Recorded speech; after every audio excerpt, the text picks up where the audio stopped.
Hello YouTube, this is Extreme Cards here, coming at you with a Crystal Beast deck profile. This is for the September ban list for 2013. Crystal Beasts never ever get hit by the ban list because no one thinks they're a good deck, everyone thinks they're crap. No one uses them competitively. I've seen some people try and top with their locals. They've actually topped their locals with Crystal Beast decks, but they don't do well in regionals or world championships. But hopefully there'll be more ways to make this deck better. I've tried to make the best deck I can with the cards I've got. So yeah, this is similar to Pro Mustard's Crystal Beast deck profile, and that is a pretty good deck. So let's start with the deck profile. So you run 3 Sapphire Pegasus. This is your engine of the deck. You summon him, you get Crystal Beast in your back row. This deck is all about getting Crystal Beast into your back row. He speeds up your plays, he's 1800 beta, and yeah, so he's a wind as well, so if you run Genetic Sally Birdman, this would be a brilliant card. Next up, the powerhouse of the Crystal Beast. I run 3 Topaz Tigers. When he attacks, he gains 400, so basically he can get over Steel Storm Roach, he can get over Thunder King, he can get over a lot of monsters that are really annoying. So yeah, and especially how I quick crystal release onto him, that just makes him a 2800 beta. So yeah, he's brilliant. Next up, I run 2 Ruby Carbuncles. Ruby Carbuncle is a brilliant card. She's one of the best Crystal Beasts. If she gets special summoned, every single Crystal Beast from your back row can be special summoned. So yeah, people run 3. I used to run 3 as well, but I kept drawing it, so it was a dead hand. And you don't want to draw her, and you want her in your deck, because if you play Crystal Beacon, you can special summon Ruby Carbuncle. Next up, I run 3 Amber Mammoths. He's like a shield for your other Crystal Beasts. When you play Crystal Release on Amber Mammoths, he goes into 2500.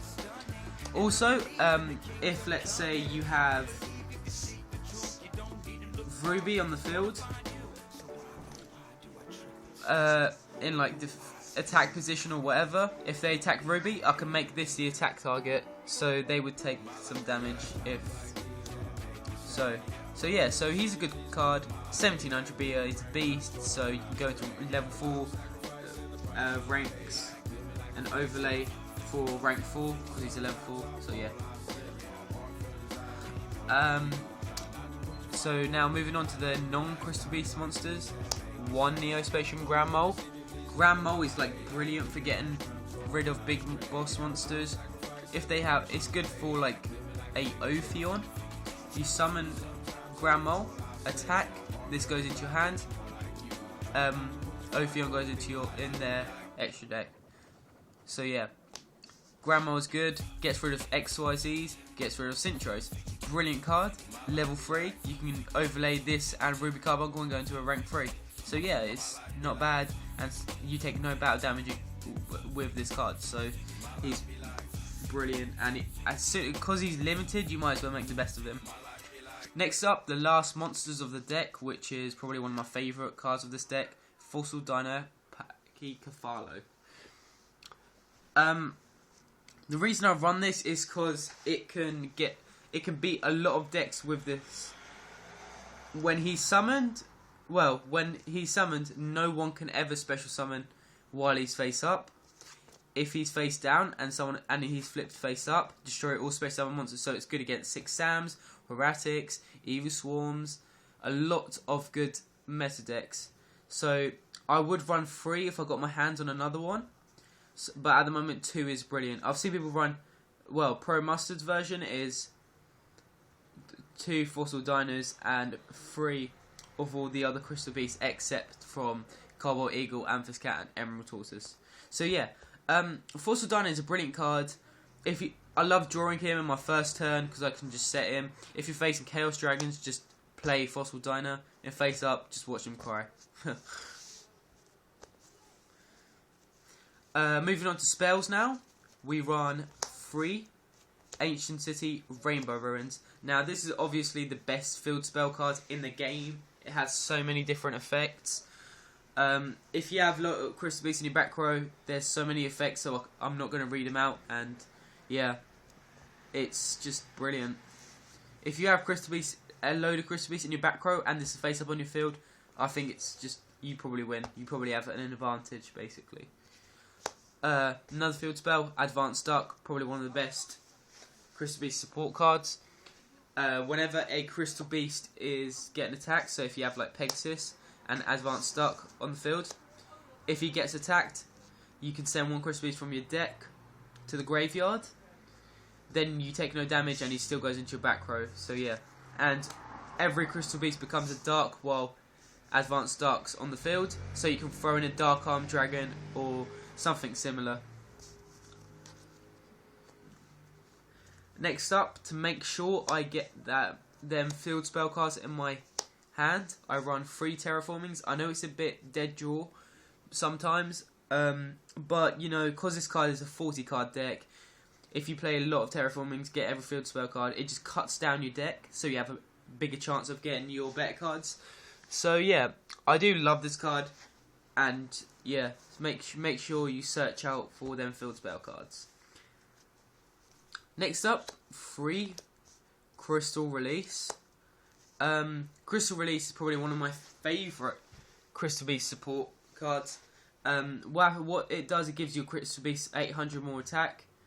Well, you equip it onto a Crystal Beast, it gains 800 more attack. If it's destroyed, you place one Crystal Beast from your deck into your spell trap card zone. It's similar to a Crystal Tree. I don't run Crystal Tree because I find it a little bit weak compared to Crystal Release. Crystal Release is a lot better. I did run 2 Crystal Release and 1 Tree, but now I made it 3 Crystal Release because it's so much better. So yeah. Next up, we're running Crystal Promise because it's broken. It's probably one of the best Crystal Beast cards. If there's like something in your back row and then you play Crystal Promise, you special summon that. So if you special summon Pegasus, again his effect activates, you get another Crystal Beast in your spell and trap card zone. So that's just the most broken card. Next up, we're running 2 Crystal Beacons. This is good to play with your Ruby Carbuncles. If she's still in the deck and you have 2 Crystal Beasts in your back row, Crystal Beacon. I've seen people run 3 Crystal Beacons, but that's going to be a bit dead draw, so yeah. Next up, 1 Crystal Blessing. I don't actually like this card very much, but I'm only using it because of the Advanced Dark, and I'm running Call of the Haunted, so yeah, which I will get onto that. Crystal Abundance, nothing to say about this card. It's just so broken. I don't know how this isn't hit by the ban list. Send 4 Crystal Beasts from your back row into your graveyard, destroy everything on the field, then special summon as many Crystal Beasts as possible up to the amount of cards you destroy from your opponent's side of the field. So yeah, this brings OTKs. This wins you games. It's so good. Dual Power, 2 rare values. People run 3. Some people run 1. I'm running 2 for the meanwhile. I don't know if I might side it out, but it's a good card. It's like a Pot of Greed. Get rid of 1 Crystal Beast from your back row, draw 2 cards. But the bad thing is you do need Crystal Beast in your back row for Ancient City Rainbow Ruins. So yeah. Next up, we're running 2 Pot of Dualities. It wouldn't be a bad choice to run 3, but sometimes I do special summon a lot, so 2 is probably that perfect amount. Next up, we're moving on to the staples. We're running 1 Dark Hole and 2 MSTs. I would run triple MST, but I have no space for it, and I only want to run a 40 card deck, so that's probably going to be a bad idea. Yeah, Dark Hole, you've got to have it. It's a staple, and you really do need a good support staple in a Crystal Beast deck.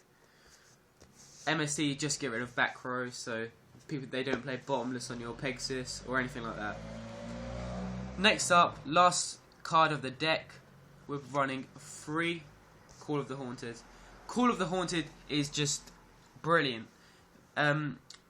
If you watch Pro Mustard's video of Crystal Beast, he says why you run Call of the Haunted. Basically, because it works with Advanced Duck, you play Call of the Haunted, get back a Ruby or Pegasus.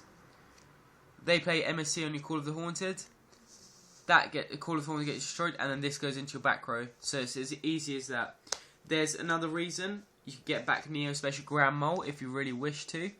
You can get back Fossil Diner. So yeah, it's just a brilliant card. I probably would side a bottomless or compulsory. So yeah, that's the last card. So that we're done with the main deck. We're moving on to the extra deck, and I'm kind of gonna just rush through this one. So we run Photon Pupil, Utopia, Gemini Pearl, and Thunder Spark Dragon. Thunder Spark Dragon is easy to summon in this deck, and the rest are just easy to summon as well, because we have the Pegasus, Mammoth, Fossil Diner, and Topaz Tiger as our level 4s. 2 Leviathan Dragon, brilliant card. Staple for any card that can run Leviathan Dragon. Zen Mains, one of the best rank 3s. Giga Brilliant, Leviair, and Acid Golem. Giga Brilliant just to get over cards. Leviair to get back your banished Pegasus or Ruby. Acid Golem to get over a lot of cards, so it goes into a 3000 beta. So yeah. So guys, thanks for watching my Crystal Beast deck profile. Please comment saying anything you want and how I can make this deck a lot stronger. And I hope you enjoyed it. Thanks for watching.